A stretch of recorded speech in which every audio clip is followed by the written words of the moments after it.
hidup kalian itu bukan lagi dikendalikan oleh hukum. Tapi hidup kalian itu dikendalikan oleh pribadi kasih dalam dirimu. Menerima anggur baru, ya banyak anak-anak Tuhan, banyak hamba Tuhan hanya mengajar bagaimana kita menerima Yesus sebagai Tuhan. Oh, keselamatan.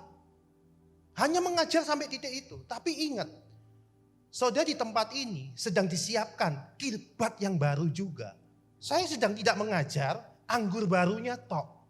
Tapi saya sedang di tempat ini Tuhan bukakan dalam hidup kita kirbat yang baru juga. Karena waktu engkau terima Yesus Tuhan dalam hidupmu, tapi kirbatnya tidak disiapkan, maka anggur itu akan terbuang sia-sia.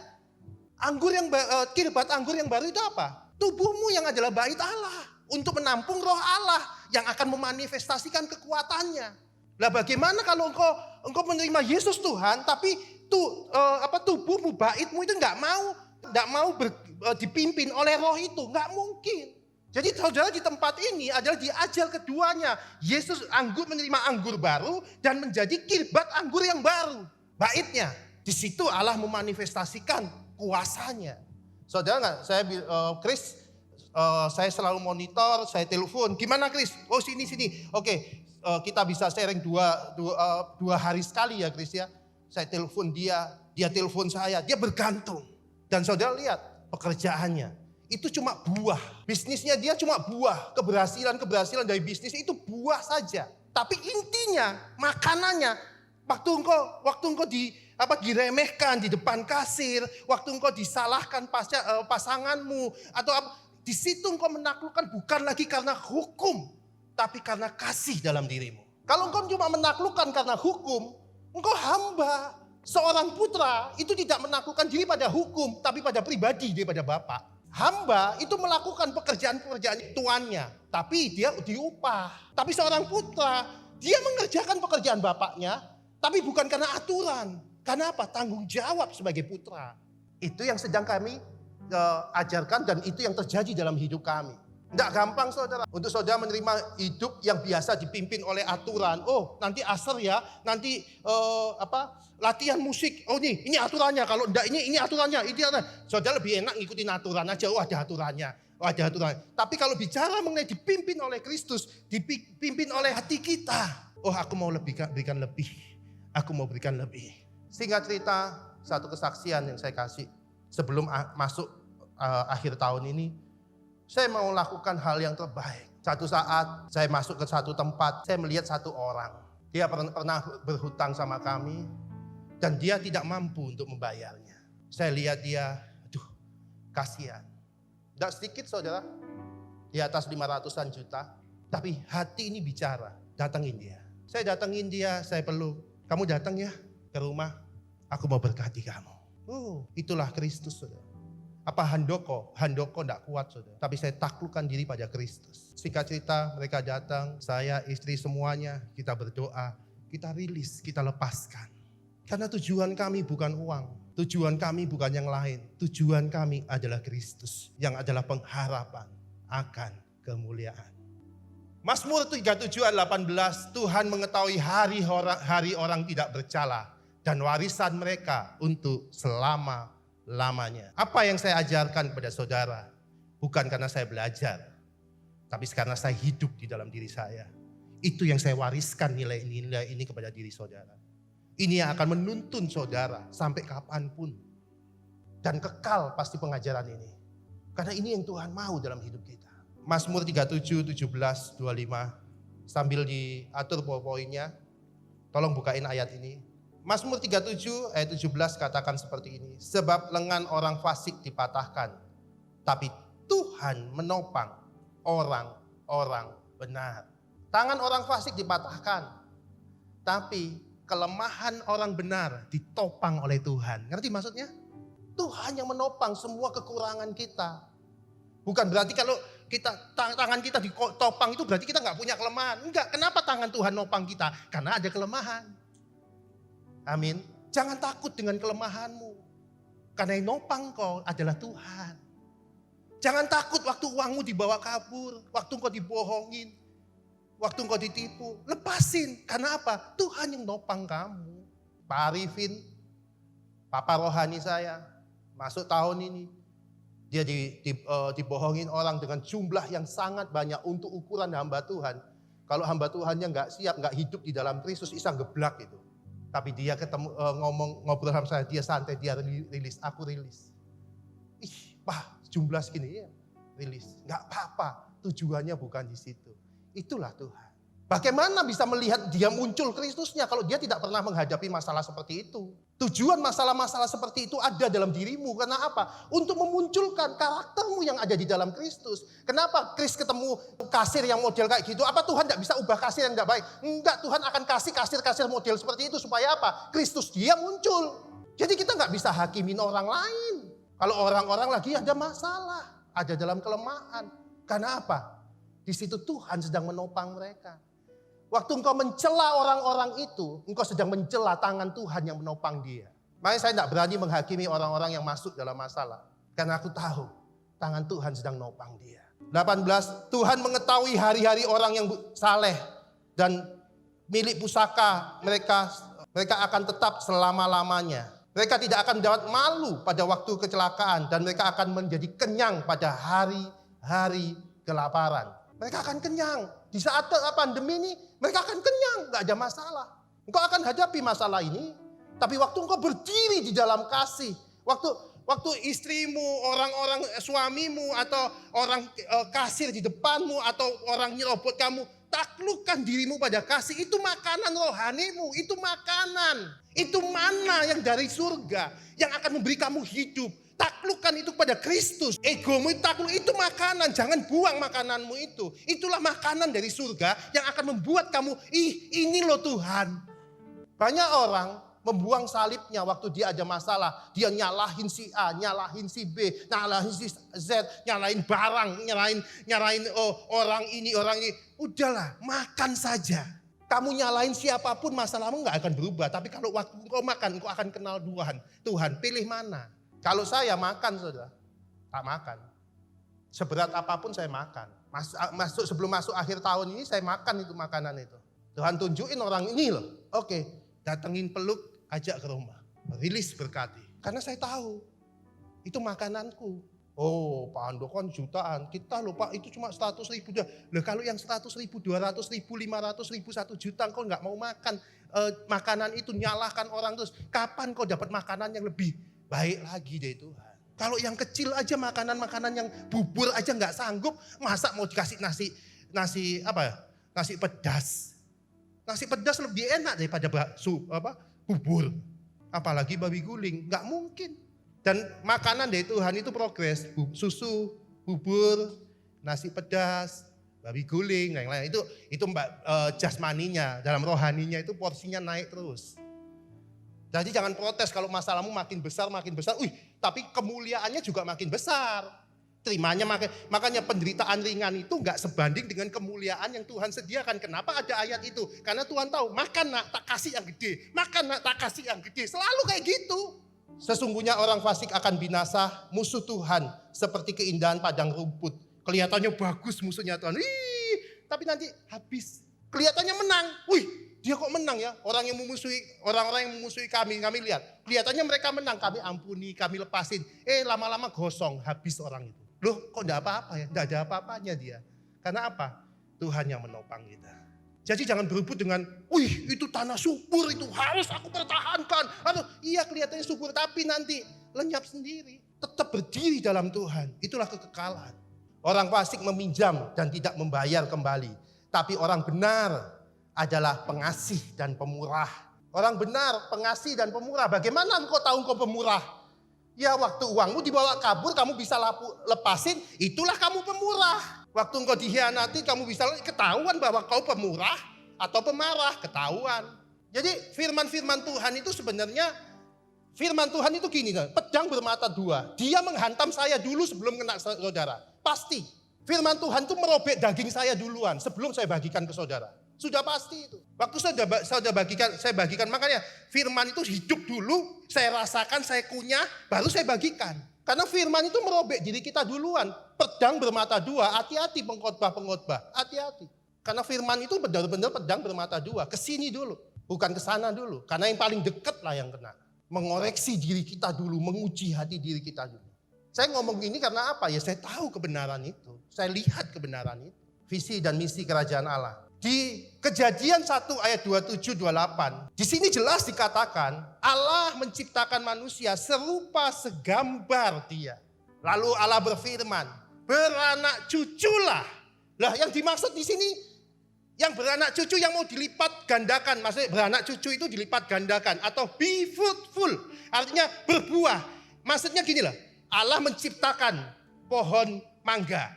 Setelah itu kita perintahkan pohon mangga. Hei, berlipat kali gandakan. Yang dilipat kali gandakan apanya? Pohon mangganya kan? Betul? Setuju? Setuju. Sekarang ini, Allah menciptakan manusia serupa segambar Allah. Yang disuruh beranak cuculah, berlipat kali gandakan. Apanya? Gambar dan rupa Allah dalam dirimu. Karakter Allah, kalau gambar itu bicara mengenai karakter Allah dalam dirimu.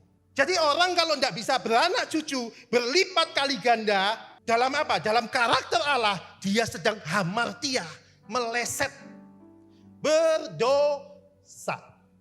Makanya saya punya beberapa anak-anak rohani yang saya ajar khusus. Samuel Chandra, Sugeng di Jogja, Cornelius, sahabat, saya ajar khusus, saya perhatikan dan orang-orang di sini, Kristus, semua anak-anak pemusik di sini juga, semua orang-orang yang saya ajar mereka secara, ini loh, kamu fokus loh kepada karakter ini.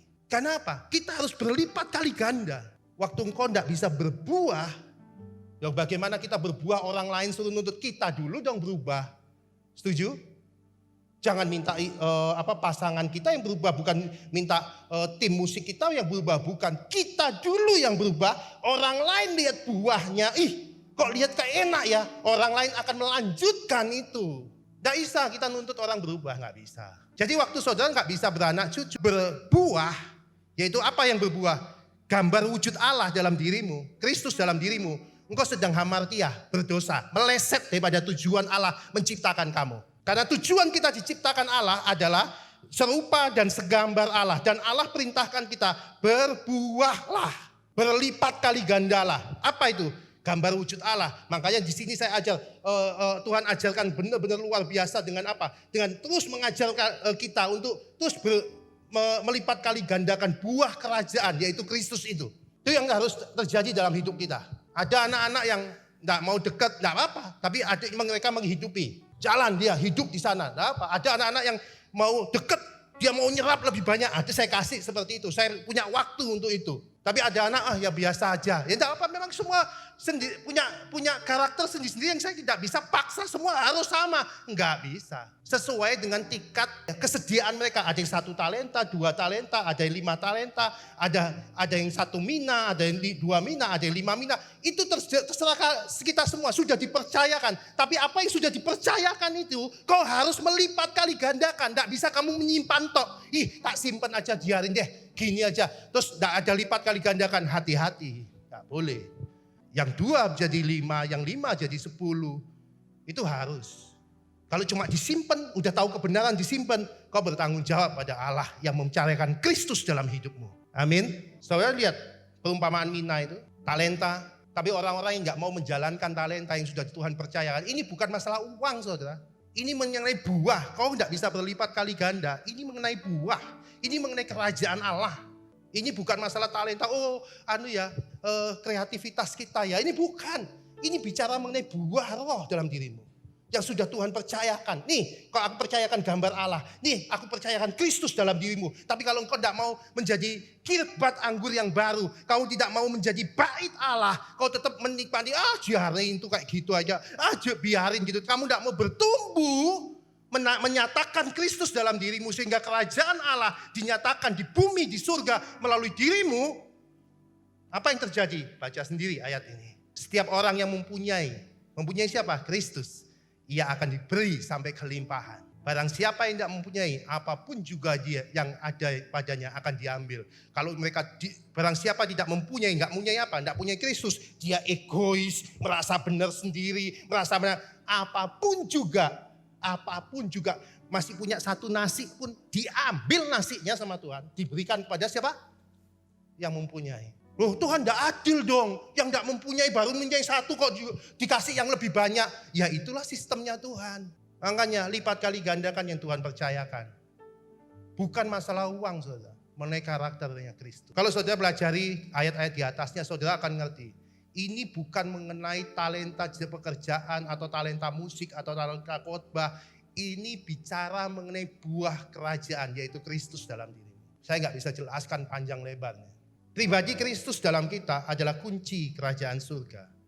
Akulah jalan, kebenaran, dan hidup. Tak ada seorang pun yang sampai kepada Bapa tanpa melalui aku.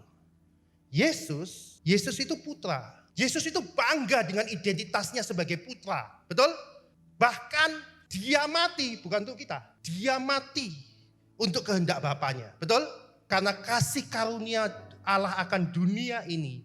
Ia memberikan anaknya. Siapa yang memberikan anaknya? Bapa.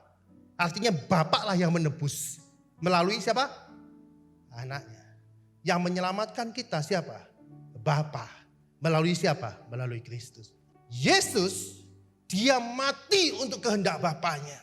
Bahkan dia ngomong di 1 Yohanes 5, 19, 20. Anak tidak bisa berbuat apa-apa tanpa melihat Bapa yang mengerjakan. Apa yang Bapa kerjakan, itu yang anak kerjakan. Bahkan Bapa akan menunjukkan pekerjaan-pekerjaan jauh lebih besar lagi. Hingga kita jadi heran. Bagaimana bergantungnya Yesus kepada Bapa, saudara bisa lihat. Tapi bagaimana engkau bisa mengenal pribadinya Kristus yang begitu bergantung sama Bapaknya tanpa engkau mau dibapai? Enggak bisa. Tujuan saya dibapai oleh Pak Arifin bukan masalah tunduk otoritas, bukan masalah hukum, bukan masalah organisasi. Tapi waktu saya belajar mau dibapai oleh Pak Arifin, tujuannya apa? Saya mengenal Kristus. Oh gini toh, rasanya ditolak sama kehendak. Waktu papa saya bilang, Pak Arifin bilang, "Pak, saya nulis buku ini Pak, udah jadi nih, setahun bukunya. Udah saya ketik, Pak ini, Han pending dulu bukumu." Loh, berapa lama? Tunggu dulu nanti aku izinin. Bayangin saudara, kalau saya enggak dipending sama Pak Arifin bukunya, bapak saya ini, mungkin saya bisa nulis lagi 6-7 buku selama 4 tahun itu. Tapi Pak Arifin, tunggu, saya tahan. Saya dalam hati saya ngomong gini, enggak bisa, ini duitku kok, enggak bisa. Ini kan pewahyuan, pembenaran itu macam-macam. Tapi saya cuma katakan ke Pak Arifin, siapa? Saya taruh buku saya enggak nulis lagi. Masalahnya bukan benar atau salah. Masalahnya saya mau mengenal. Oh rasanya Yesus itu seperti ini. Waktu Yesus di Taman Getsemani. Bapa, kiranya cawan ini lalu daripadaku. Tapi bukan kehendakku, kehendakmu. Tujuannya apa? Dagingnya Yesus pasti ngomong ini. Tego banget sih Bapak, ini aku mau disalib no. Betul enggak? Coba kalau Yesusnya Pak Ginting mungkin. Atau yang lainnya. Isa protes, kok tego banget, aku disalib no. Tapi dia taklukkan dirinya pada Kristus kasih itu. Iya Bapak. Kau bisa mengenal perasaan Yesus seperti itu? Waktu Bapak rohani yang Tuhan taruh dalam dirimu, kamu diperintahkan terus kamu, ya aku belajar taat. Kamu akan bisa rasakan, ini ya perasaannya Yesus waktu itu. Enggak bisa kamu cuma baca Alkitab. Oh haleluya, yes amin, amin. Oh jalan kebenaran dan hidup, amin, amin. Ngomong, enggak bisa. Engkau harus merasakan perasaannya Kristus dalam dirimu. Karena disitulah sumber berkat Tuhan ada. Waktu kau bisa rasakan itu. Bapa lihat, ini loh anakku. Maka kemurahan Tuhan ada dalam diri kita. Maka berkat Tuhan dicurahkan dalam diri kita. Karena apa? Ada Kristus yang jalannya Yesus, hidupnya Kristus, kebenarannya Kristus. Oh, Bapa di surga lihat, ini loh anakku. Tak ada seorang pun yang sampai kepada Bapa tanpa melalui Kristus. Jadi bukan Kristus itu bukan gini, buka pintu, amin lewat Kristus, haleluya, aku sudah Kristus, sudah dibaptis. Enggak, engkau harus jalani kebenaran itu. Engkau harus kenali dia. Definisi kerajaan Allah. Pemerintahan roh Allah yang bekerja dari dalam dirimu. Bagaimana roh dia, pribadi dia. Roh kudus itu bicara mengenai pribadi Allah. Pribadi Allah itu apa? Kasih itu 1 buah 9 rasa. Pribadi Allah dalam dirimu itu yang memerintah dalam dirimu. Kayak tadi itu kesaksiannya Chris. di kasir. Orangnya enggak enak responnya, tapi pribadi Allah enggak. Bukan dagingku yang hidup, aku bisa keluarin uang ini tak taruh, enggak. Pribadinya Allah tetap. Loh itu loh pemerintahan Allah. Sesimpel itu pemerintahan Allah, sesimpel itu kerajaan Allah. Nah waktu engkau diperintah bukan lagi karena hukum, perpuluhannya, persembahan bukan lagi karena hukum, tapi karena roh yang ada di dalam kamu. Nah itulah yang membuat kamu menjadi anak-anak Allah. Sebab semua orang yang dipimpin roh Allah adalah anak Allah. Tapi semua orang yang dipimpin oleh hukum itu adalah hamba. Kalau engkau diatur dengan hukum kayak pegawai, karyawan itu mereka ini ya jam segini masuk, pelayanan ini, lakukan perpuluhan, ya itu hamba. Tapi kalau engkau dipimpin oleh pribadi roh, pribadinya Kristus, bukan lagi karena hukum, tapi karena pribadinya dia, kau taklukkan. Itu yang membuat kamu jadi anak. Itulah bedanya anak dan hamba. Hamba dapat upah, anak dapat warisan. Pilih mana? Warisan atau upah? Warisan. Tapi banyak orang suka jadi hamba. Wah aku perpuluhan, dapat berkat. Wah aku persembahan, dapat berkat. Memang kau lakukan taat hukum. Kayak ahli Taurat dan orang Farisi. Tapi pribadi dia gak ada dalam dirimu. 1 Korintus 13 ayat 1 dan 3. Katakan, biarpun engkau membagi-bagikan segala sesuatu, bahkan menyerahkan tubuhmu dibakar, semuanya itu sia-sia tanpa kasih. Pilih mana? Jadi hamba yang taat hukum, seperti ahli Taurat dan orang Farisi, atau jadi putra yang taat kepada pribadi Kristusnya, pribadi anaknya. Nah itu yang saudara diajar di tempat ini. Amin. Akulah pokok anggur, kamulah rantingnya. Barang siapa tinggal di dalam aku di dalam dia, ia berbuah banyak, berlipat kali ganda. Makanya saya mau melahirkan, waktu saya tidak melahirkan, waktu saya tidak melipat kali gandakan karakter Allah yang hidup dalam kami. Berarti saya sedang hamartiah, berdosa. Dosa buat kami bukan masalah berselingkuh, tidak lakukan ini, tidak lakukan ini. Enggak. Dosa buat saya adalah waktu saya tidak melahirkan istri yang mempunyai karakter Kristus, suami yang memiliki karakter Kristus, anak yang mempunyai karakter Kristus, sehingga Kristus sehingga kerajaan Allah dihadirkan dalam tiap-tiap orang. Itu saya sedang hamartiah kalau saya nggak lakukan itu. Hai suami, hai istri, hai anak-anak muda, dengarlah, lahirkan Kristus dalam dirimu, sehingga banyak orang sekitarmu melihat Kristus itu hidup dalam dirimu. Amin. Semua orang yang dipimpin roh Allah adalah putra Allah. Cara hidup dalam kerajaan Allah. Aku berkata kepadamu, sesungguhnya biji gandum, jika ia tidak masuk ke dalam tanah dan mati, ia tetap satu biji saja. Untuk hidup dalam kerajaan Allah, untuk hidup cara hidup dalam kerajaan Allah, mati, daging ini mati. Supaya apa? Roh ini yang hidup, kehendak dagingmu yang hidup. Jadi egomu itu harus mati. Itu satu-satunya cara untuk hidup dalam kerajaan Allah. Gak ada pilihan. Seperti tadi itu kesaksiannya. Dia bisa membantah, tapi dia enggak. Aku matiin diriku. Supaya apa? Roh yang kerja. Itu cara hidup dalam kerajaan Allah. Itulah cara roh Allah bisa bekerja. Jadi cara roh Allah bisa bekerja bukan gini. Nyanyi-nyanyi di gereja. Haleluya, haleluya. Sampai rumah menghadapi kasir yang gitu. Apa lo? Pukul aja. Itu bukan cara hidup kerajaan Allah. Atau di gereja, perpuluhan, persembahan. Sampai ke depan kasir yang model kayak gitu. Pukul lah. Bukan itu cara kerajaan. Kerajaan itu bicara mengenai penyembahan 24 jam. Dengan Kristus yang ada di dirimu. Kristus di dalam dirimu itu adalah penyembahan. Pribadi Kristus, engkau yang hidup selalu dipimpin pribadi Kristus. Itulah penyembahan. Yang dilakukan Kris tadi itu, di depannya kasir, itulah penyembahan. Roma 12 ayat 1. Demi kemurahan Allah, aku nasihat kamu, persembahkan tubuhmu sebagai persembahan yang hidup, kudus, berkenan. Itu adalah ibadahmu yang sejati. Itu adalah ibadah persembahan tubuh, egonya. Harusnya Kris bisa marah di tempat itu, tapi dia enggak. Aku harus persembahan. Itu Roma 12 ayat 1. Itu ibadah yang sejati. Sekarang saya tanya, sudahkah engkau punya ibadah-ibadah sejati? Atau engkau hanya nurutin egomu, harga dirimu, nyalakan suamimu, nyalakan istrimu, nyalakan keadaan, nyalakan keuangan, nyalakan pandemi, nyalakan Pak Jokowi, atau nyalakan yang lain. Barang siapa mencintai nyawanya, mencintai egonya, harga dirinya, ia akan kehilangan nyawanya. Ia akan kehilangan egonya itu. Barang siapa tidak mencintai nyawanya, dia melepaskan, ngampuni, minta maaf, lembut. Aduh, kasihan dia, lepas, peluk, rilis, dia akan menerima. Amin. Saya terima kejutan luar biasa di akhir tahun. Satu kemenangan yang luar biasa. Saya nggak perlu ceritakan. Tapi kemerdekaan luar biasa. Di semua area kami. Di dalam keuangan kami. Setelah 7 tahun. Di musim pandemi loh saudara. Yang hilang, yang pernah hilang, dibohongin orang. Nggak kerasa dengan kemuliaan yang seperti ini. Nggak kerasa. Karena yang hilang, yang dibohongin orang. Itu adalah wujud penyembahan saya. Saya lepaskan, saya ampuni. Penderitaan ringan itu nggak sebanding dengan kemuliaan yang Tuhan sediakan.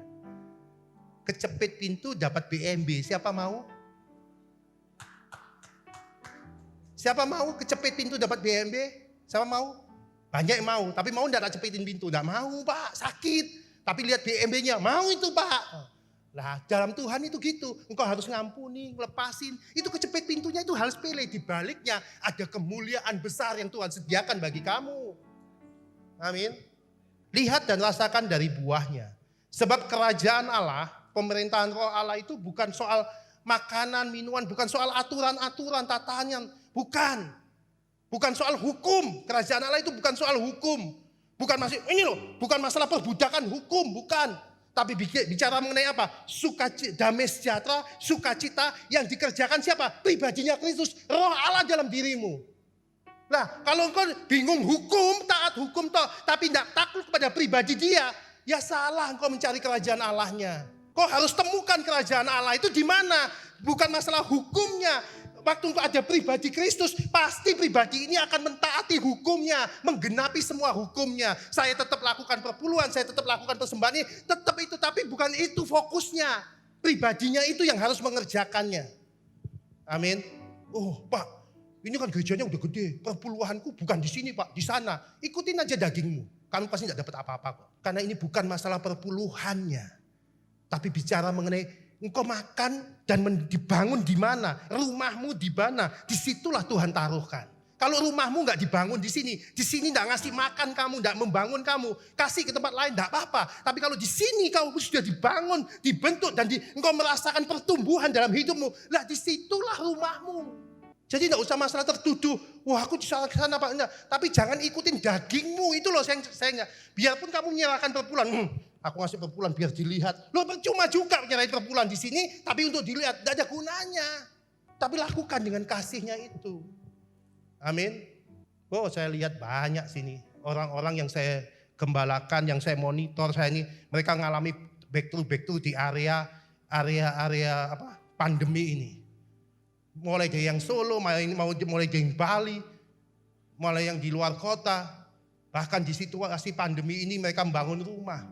Bukan kecil rumahnya, saya kaget. Saya sampai ngomong sama dia, ingat, jangan batasin pembangunanmu. Loh Pak, kenapa Pak? Pokoknya jangan batasin. Pakai barang yang mewah semua. Apa yang Tuhan mau. Karena ini waktu perkenanannya Tuhan. Oh gitu, iya ini waktu perkenanannya Tuhan. Kamu sedang disiapin Tuhan. Ini bukan kemegahanmu, tapi ini kemegahan Tuhan. Tuhan mau. Siapa? Oh benar. Tuhan datangi customer, Tuhan datengin yang orang-orang yang dia sampai nelpon. Pak, orang ini enggak aku kenal loh Pak. Dia datengin, Pak orang ini enggak kenal. Karena apa? Mereka taklukkan pada salib itu dulu. Awalnya itu dia ngampuni, ngelepasin, minta maaf. Dia makan itu Kristus dalam dirinya, dia makan itu. Makan roti hidup itu. Dia makan roti hidup itu. Makanya saya berani menaruh ke langkah iman. Nih kamu enggak usah takut. Lakukan karena itu waktu kita makan roti hidup seperti itu, ngampuni, melepasin, otomatis kemuliaan yang Tuhan lakukan itu sesuai dengan iman kita. Bagaimana kau mau beriman tapi kamu nggak pernah makan roti hidup itu? Nggak bisa. Kau bisa punya iman waktu kau bisa mau makan itu. Salib itu kau makan. Waktu kau makan salib ini, engkau bisa melangkahkan imanmu. Jangan gini, gak pernah hidup dalam kebenaran, dalam nama Yesus pasti Tuhan berkati. Ada orang menghina, apa lo pukul, dalam nama Yesus pasti Tuhan buka ini. Nggak bisa. Engkau harus punya iman, pondasi iman, dasar iman yang benar. Siapa itu? Kristus. Nah, waktu engkau naruh pondasimu pada dasar yang benar, engkau mau melangkah dengan imanmu, terjadi kok. Tapi kalau dasar imanmu itu cuma egomu tok, nehi, gak iso. Amin. Kenapa itu tak kasih mobil Ferrari di situ? Bukan masalah mobilnya. Kalau papa saya ngajar saya seperti ini, Han, kamu tahu, damai sejahtera, sukacita, Roh Kudus itu kayak dashboard mobil loh, Han. Mesinnya canggih, pelayanan apa canggih. Tapi ingat, di dashboard itu kan muncul. Kalau dashboardnya itu bilang overhead panas, ya udah panas. Kalau yang muncul itu bukan damai sejahtera, sukacita yang dikerjakan Roh Kudus, mungkin ketaatannya nggak ada gunanya. Tapi waktu kita melakukan ketaatan terus udah itu muncul damai sejahtera dan sukacita yang dikerjakan oleh pribadi Kristus. Nah, kita ada dalam kerajaan Allah. Jadi lihat apa yang kau lakukan hari-hari ini. Pelayananmu, kau lihat. Kau datang ke gereja, kau lihat. Kau lakukan perpuluhan, kau lihat. Semuanya yang kau lihat itu. Di dashboard mobilmu, kehidupanmu kau lihat. Yang muncul itu, yang kau nikmatkan nanti damai sejahtera, sukacita yang dikerjakan oleh pribadi kasih enggak? Kalau yang muncul bukan itu, yang muncul egomu, harga dirimu, emosimu terus. Ketoke pelayanan sana, pelayanan sini, enggak ada gunanya. Yang muncul itu harus ini, damai sejahtera, sukacita yang dikerjakan oleh roh pribadinya dia. Jadi yang muncul itu harus Kristus. Kalau yang muncul itu bukan Kristus, kayak ahli Taurat yang benar-benar taat kepada ayat-ayat firman. Dia taat, ahli Taurat orang Farisi itu taat kepada firman. Tapi yang muncul siapa? Yang muncul, kamu dosa, menghakimi terus. Ya, bukan Kristus yang muncul. Amin. Yang muncul itu siapa? Nah, waktu Kris tadi ditekan sama kasir itu, yang muncul siapa? Kristus atau Kris? Saya tertarik namanya dia, Christopher, pembawa Kristus. Keren ya namanya. Arti namanya Christopher itu pembawa Kristus. Makanya dia tak bentuk kamu bawa Kristus, salibin kamu. Wah ini salibin. Tak suruh makan salib terus dia. Salib, makan. Tapi dia lihat juga waktu dia makan, terjadi kayak gini. Makan lagi, terjadi kayak gini. Kenapa? Tuhan tuh membuktikan kok. Kalau kamu ngeluarin 1, dia ngasih 10 kok. Kalau kamu ngeluarin 20, dia ngelepasin jauh lebih besar kok. Kamu nggak mungkin bisa mengalahkan Tuhan, nggak mungkin deh. Nggak mungkin. Kebaikan Tuhan nggak bisa kamu kalahkan kok. Amin. Jadi kalau hari-hari ini saudara ngadepin masalah orang yang nggak bayar, atau orang yang menghakimi, orang yang menyalahkan, orang yang Tuhan perlihatkan depan kamu, ayo taklukkan pada Kristus. Nggak usah berdebat, Pak ayatnya mana Pak? Pak ayatnya mana Pak? Pak ayatnya, aduh. Udahlah, genapi dulu Kristusnya dalam kamu akan tahu ke ayatnya ada kok. Amin. Coba kerajaan Allah. Kerajaan Allah selalu diumpamakan kayak apa? Biji sesawi yang ditanam, mati lalu bertumbuh. Terus apa? Ragi yang diaduk di dalam adonan, langsung ngembang berapa kali-kali lipat. Ya kan? Ragi itu kalau dicampur dalam adonan, tahu-tahu nggak perlu ditiup. Nggak perlu ditiup. Tahu-tahu Terus udah itu orang yang menemukan harta karun di ladang, dia harus mati menjual semua miliknya. Untuk apa? Untuk membeli ladang ini. Terus apa? Orang yang mencari mutiara dan mendapatkan, lalu dia menjual segala miliknya dan membeli mutiara itu. Artinya apa? Untuk hidup dalam kerajaan Allah, semua perumpamaan Tuhan bicara matikan dagingmu supaya rohku hidup. Nah ini loh hidup di dalam Kristus itu. Hidup di dalam Kristus itu bukan masalah ritual agama, bukan. Matikan dirimu, egomu, harga dirimu. Supaya apa? Kristusnya muncul. Kirbat yang baru itu muncul. Jadi saudara gak diajar lagi mengenai Yesus Tuhan. Ya Yesus Tuhan. Keselamatan. Enggak ajar itu. Saya di sini mengajarkan pada saudara menjadi kirbat. Supaya apa? Allah bisa memanifestasikan kuasanya melalui dirimu. Amin. Saudara tahu anggur baru itu kalau ditaruh di kirbat lama itu jebol. Terbuang sia-sia anggurnya. Tapi anggur baru kalau ditaruh kepada kirbat baru itu apa? Dia masih elastis, bisa molor. Ngerti apa bahasa molornya apa? Melar. Thank you.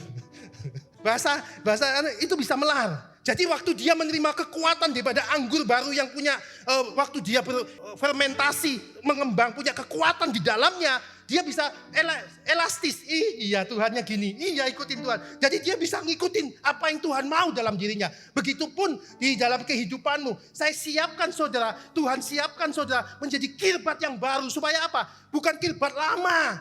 Saya ganti kirbat yang baru. Supaya apa? Roh di dalam kamu itu gak terbuang sia-sia. Dia mau memanifestasikan dirinya melalui dirimu.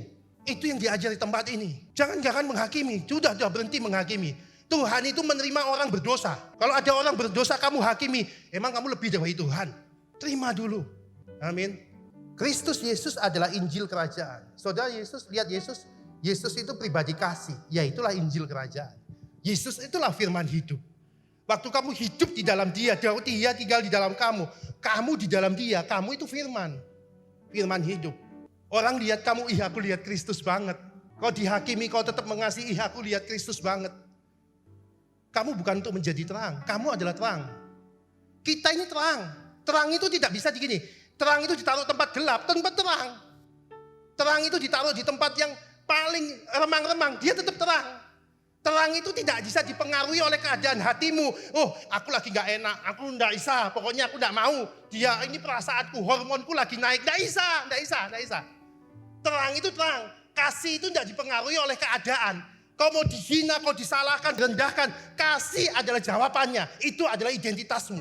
Enggak lagi lihat, Pak ini kan karena istriku sudah berkali-kali. Pak karena ini suamiku berkali-kali. Pak karena ini orang ini berkali-kali gini. Bukan, kasih tetap kasih. Itulah penyembahan.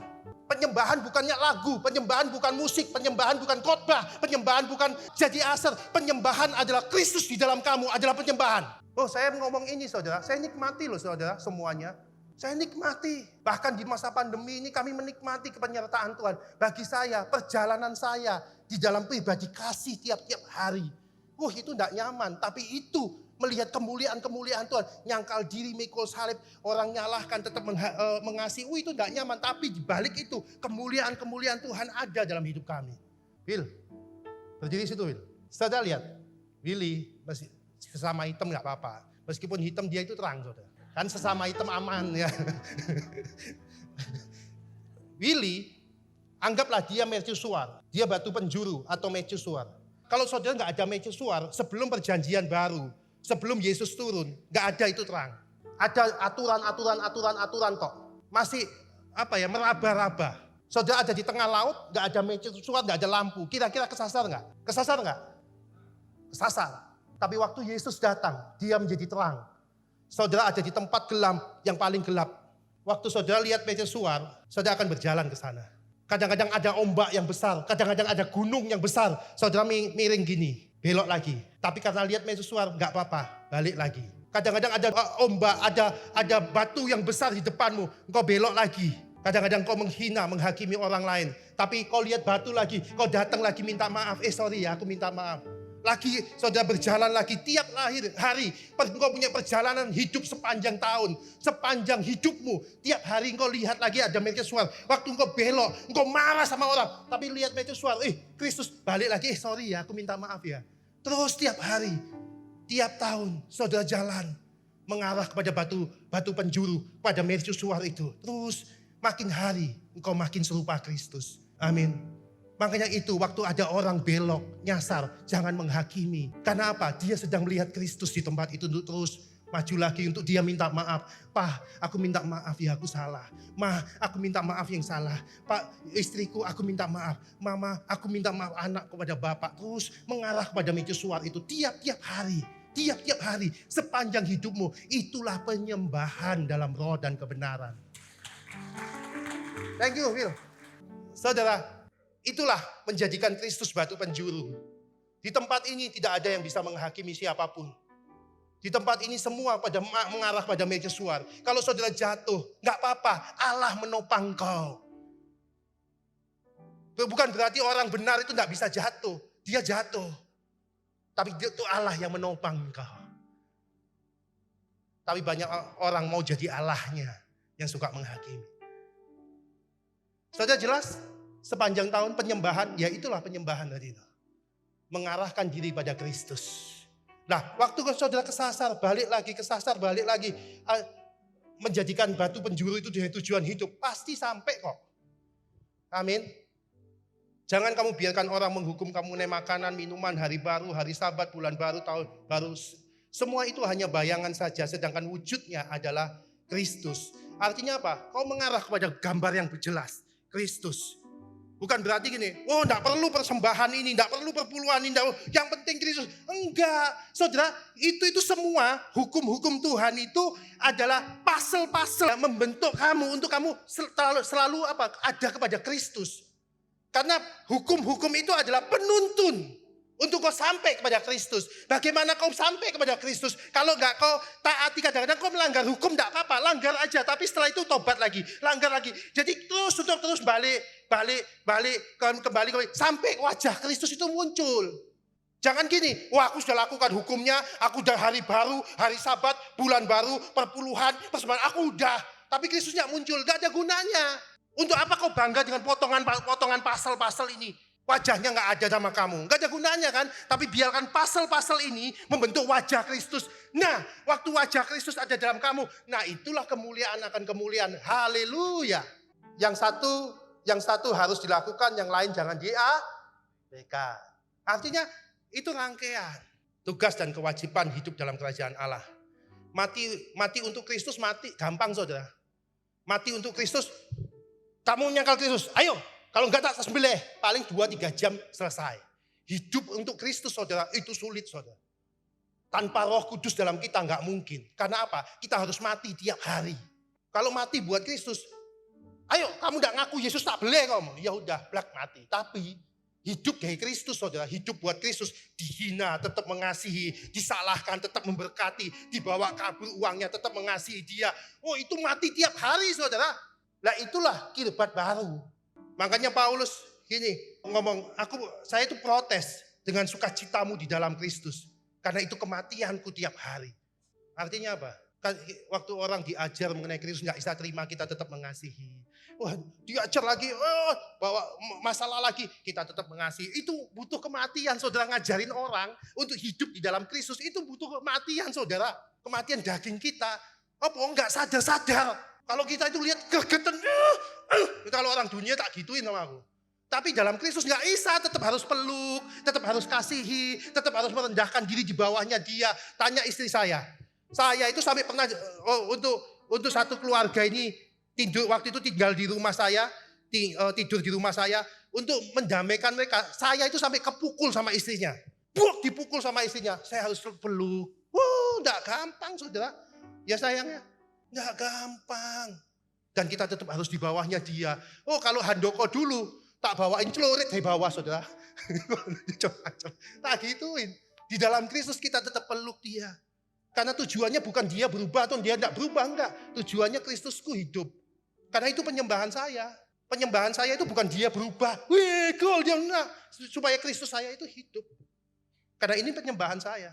Jadi kalau engkau fokus kok suamiku gak berubah pak, istriku gak berubah pak, gak berubah. Ya itu kamu bukan menyembah Tuhan. Kamu sedang menyembah dirimu untuk kamu itu nyaman. Kalau kamu menyembah Tuhan, waktu orang itu gak berubah, engkau tetap bisa mengasihi. Nah itulah penyembahan.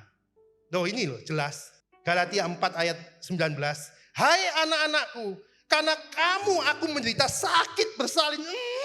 Sampai upah Kristus itu menjadi nyata dalam kamu. Jadi sampai kadang-kadang kita itu sebagai gembala itu lihat orang nggak berubah-berubah, dia ajar kita sudah berkorban, kita sudah berkati dia, tapi nggak berubah-berubah. Kita nggak apa-apa, tetap mengasihi. Kayak sakit bersalin. Aduh, orang ini supaya apa? Wajah Kristus itu muncul kepada dirimu.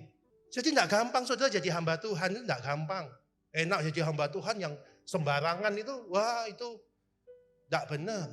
Hamba Tuhan yang hidup dalam kebenaran ini, dia harus tahan taklukan, dia tidak bisa bermegah dengan kemegahan-kemegahan yang sudah dipercaya, sudah megah, penuh kemuliaan, harus ke bawah. Harus ke bawah, karena apa? Bagi dia bukan kemuliaannya, kemuliaan bagi dia bukan berkatnya, bukan karunia yang bukan. Berkatnya buat orang yang ada di dalam Tuhan, itu adalah Kristus itu loh. Pribadi yang lemah lembut dan rendah hati, itu berkatnya. Yang dia kecil itu semakin ke bawah, semakin ke bawah. Itu yang harus saya lakukan. Saya terima kemegahan, tapi saya harus taklukkan ke bawah lagi. Sehingga waktu orang merendahkan kami cuma ketawa-ketawa aja. Nah, itulah yang dimaksud Paulus di Galatia 4 ayat 16. Hai anak-anakku, karena kamu, aku menderita sakit bersalin lagi. Sampai wajah Kristus itu nyata dalam diri. Amin. Ya kalau di sini ada kita sudah merasa hamba Tuhan, terus kita marah-marah seenaknya sama orang, menghakimi sana, menghakimi sini. Udahlah, kita bukan tipe orang kayak gitu. Di sini tidak diajar itu. Kita rendahkan diri kita terima dia. Kalau Bu Ingrid tadi bilang, pagi-pagi Tuhan sudah bicara keras sama Bu Ingrid, dia dibilang seperti ini. Nah, aku datang bukan untuk orang yang sempurna. Aku datang untuk orang yang enggak sempurna. Seperti kamu nggak sempurna, aku terima. Begitupun kau harus terima orang yang nggak sempurna itu. Oh, ya Bu Ing ya. Kita itu dipercayakan orang-orang yang nggak sempurna. Seperti Tuhan terima ketidaksempurnaan saya. Begitupun saudara saya itu harus menerima orang yang nggak sempurna dalam hidup saya. Saya minta suci, maju ke depan. Enggak ada perencanaan, enggak apa-apa. Jelasin ini. Saya nggak ngomong-ngomong apa-apa sama Suci mengenai ini. Tapi saudara tahu, inilah kesaksian saya 1999 saya tulis waktu itu. Waktu saya baru masuk pintu gereja. Di situ saya diajak sebuah pesta kerajaan. Di situ meja besar dihidangkan. Saya di situ, saya tidak duduk di meja itu. Tahun 99 itu saya tulis rinci di situ. Saya tidak duduk di meja itu, tapi saya melayani orang-orang yang duduk di meja itu. Di pesta perjamuan raja itu. Tapi waktu saya melayani mereka, saya ikut makan, tapi nggak duduk di situ. Dan sekarang saya tahu panggilan saya menghidangkan makanan buat saudara. Makanya misi-misi kita dalam keluarga menjadi keluarga yang memancarkan Kristus. Oh, enggak gampang. Ini 7 tahun setelah pernikahan kami. Ini tahun berapa sih jadi? 2009. Itu Tuhan kasih visi misi ini. Dan Suci biarin yang kesaksian. Shalom semua. Jadi ini visi misi keluarga kami. Ini kita dapetin setelah kita 7 tahun pernikahan. Selama 7 tahun kita nggak tahu Tuhan mau bawa kemana. Jadi inget-inget.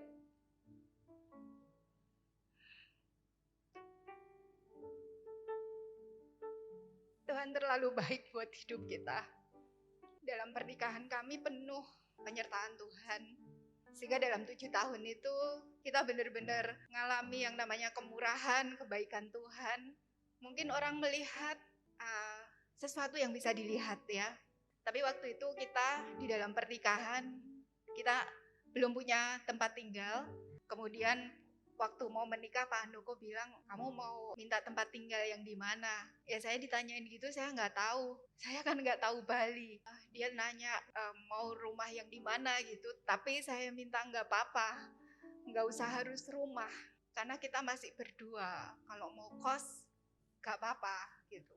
Tapi dia suami yang baik, dia berusaha. Jadinya saya dicariin rumah. Rumahnya itu kontrak, nggak terlalu besar. Jadinya kursinya tuh kursi yang kecil, meja yang kecil gitu. Jadi kita kalau pagi sudah sarapan bareng berdua.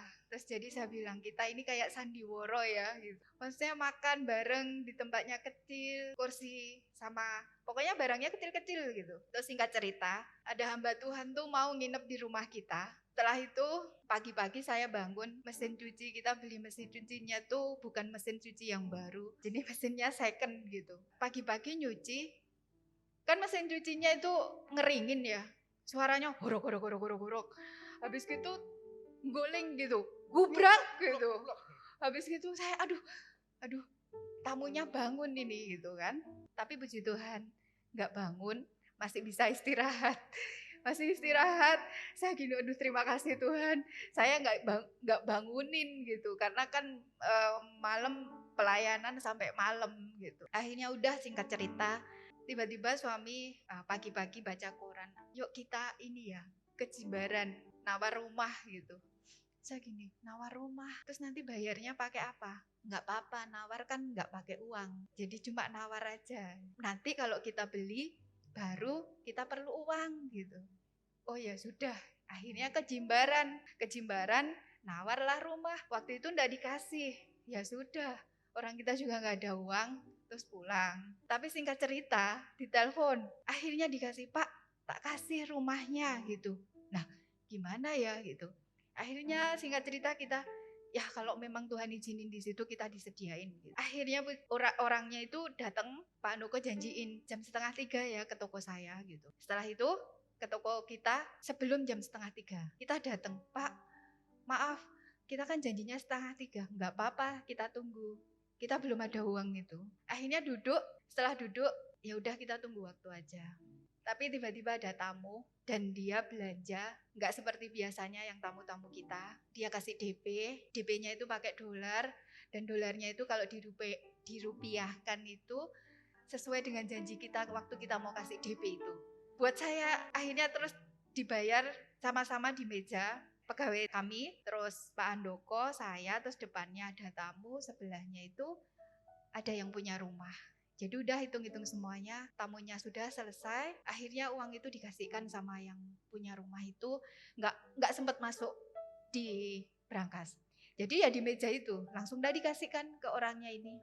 Terus orangnya bilang, pakai ini ya Pak? Iya Pak, gitu. Bapak memang nunggu ini aja uangnya? Iya, saya nggak ada uang soalnya. Dia sampai bengong gitu ya. Udah gitu selesai, singkat cerita segala sesuatu kekurangannya itu dengan caranya Tuhan juga. Dalam satu hari itu kita nggak ada rencana untuk jual mobil, tapi ada orang waktu mobilnya parkir di toko, ada orang datang mobilnya nggak dijual Pak, gitu. Oh iya, kalau Bapak mau gitu kan. Dan itu harganya di atas pasaran dari mobil itu. Itu penyertaan Tuhan buat kami, dan kemudian dari penyertaan itu semuanya akhirnya kita kan dapat rumah itu, dan kemudian Tuhan tambah-tambahkan. Tapi satu hal, waktu Tuhan menambah-nambahkan apa yang kita punya itu, yang terutama adalah yang dipersiapkan kita. Karena janji Tuhan itu adalah janji yang murni. Pada waktu kita menerima janji yang murni, artinya kita sendiri harus murni dulu. Karena Tuhan mau pada waktu kita menerima janji murni itu kita nggak jatuh. Itu saking sayangnya sama Tuhan. Jadi kalau dari setiap kita saat ini ada proses apapun, itu adalah di mana Tuhan karena sayang memurnikan hati kita untuk menerima janji Tuhan yang murni. Dan di sini pada waktu itu kita banyak sekali mengalami kebaikan Tuhan, kemurahan Tuhan, penyertaan Tuhan, sehingga kita ini benar-benar kalau melihat keluarga gitu kayak apa ya, maksudnya kita enak loh hidup sama Tuhan, tapi kenapa banyak keluarga jadi seperti dibikin rumit, padahal kita ini dikasih pasangan itu Tuhan sudah pilihkan. Pada waktu kita diberkati Tuhan tuh, Tuhan sudah sediakan berkat. Cuma waktunya saja kapan kita siap gitu. Sehingga waktu itu kita bikin visi misi ini, saya punya visi selama perjalanan dengan Tuhan. Waktu kita awal pernikahan sampai Pak Andoko juga seperti apa, akhirnya ada beberapa dan disatukan. Nah, di situ kita ada ketemu visi misi dan culture, juga nilai-nilai. Kemudian singkat cerita, untuk Tuhan bawa lebih lagi visi ini nggak mudah juga, karena memang ada hal-hal yang memang kita ini diperkuat. Artinya gini, waktu Tuhan taruhkan satu visi yang ada di hatinya Tuhan, benar-benar kita dulu yang harus menghidupinya. Waktu itu ada yang, maksudnya udah ada beberapa keluarga yang memang pulih melalui istilahnya Tuhan pakai di tempat tinggal kami. Salah satunya waktu itu ada satu keluarga yang tinggal di tempat kami, benar-benar keluarga ini sudah kayak seperti mau pecah lah kayak gitu ya. Cuman waktu itu terus akhirnya kita putusin, nggak apa-apa, kamu nggak usah cari rumah dulu, kamu ke rumah kita gitu. Dan itu benar-benar Tuhan ajar kita sebenarnya sih bukan keluarga ini yang Tuhan fokuskan, tapi kita. Bagaimana kamu mau sampai ke visi ini, Tuhan bawa. Jadi benar-benar diperkuat gitu. Sampai waktu itu kejadian yang tadi Pak Andoko ceritain itu, karena istrinya ini sudah benar-benar sakit, maksudnya sakit hati banget gitu. Jadi saya ini selama 6 bulan ya, sama Pak Andoko ini seperti jadi wasit gitu loh. Jadi kalau misalnya di lantai atas itu ada suara gedubrak gitu, kita langsung keluar kamar naik ke atas gitu lah. Jadi kita setiap saat harus standby dan jadi wasit untuk misahin mereka gitu. Singkat cerita, benar-benar pas genting sekali itu istrinya itu bawa itu loh, apa namanya, yang buat bersihin kasur sebelah gitu. Ya kan berdua itu adep-adepan gitu kan. marah-marah gitu, suaminya tuh mau diseblak gitu. Kan suaminya nggak ngerti gitu loh. Entah gimana Pak Handoko mau misah, akhirnya seblaknya tuh kena Pak Handoko beng kayak gitu. Iya, inilah maksudnya namanya pelayanan gitu kan. Setelah itu suka duka, tapi banyak sukanya ya. Karena penghiburan mereka sudah dipulihkan, mereka juga sudah istilahnya benar-benar menikmati keluarganya. Dan inilah visi misi yang ditaruhkan sama Tuhan, tapi dengan berjalannya waktu, ini belum ada grasio juga ya kita dapetin. Berjalannya waktu, Tuhan semakin tambah-tambahkan. Seperti Pak Handoko tadi bilang, kirbat anggur yang baru. Jadi pada waktu kita mempersiapkan diri hidup dalam kehidupan yang baru, kita ini bukan generasi yang lama, tapi kita adalah generasi baru. Gak seperti dulu di masa perjanjian lama ada bayang-bayang, tapi sekarang sudah pasti ada Kristus di dalam kita, ada kekuatan Kristus di dalam kita, dan kita percaya bahwa segala sesuatunya apa sih yang diberikan Bapa buat anak-anak, yaitu kerajaan surga, kemenangan, juga berkat. Saudara, itu yang saudara harus lihat, kebenaran dan apa yang kami rasakan. Saya cuma mau berbagi kok. Saya tidak ingin menguasai saudara. Dalam pengembalaan sini tidak ada sedikit pun ingin menguasai saudara. Kami cuma mau berbagi dan berbagi dan berbagi. Pak Wayan, Bu Meli, tempat ini juga sama. Mereka tidak ngambil gaji. Bahkan PK kami keluar ke tempat lagi, balik lagi. Karena tujuannya kami cuma berbagi, dan berbagi. Selesai, itu keputusan kami. Tuhan Yesus memberkati saudara.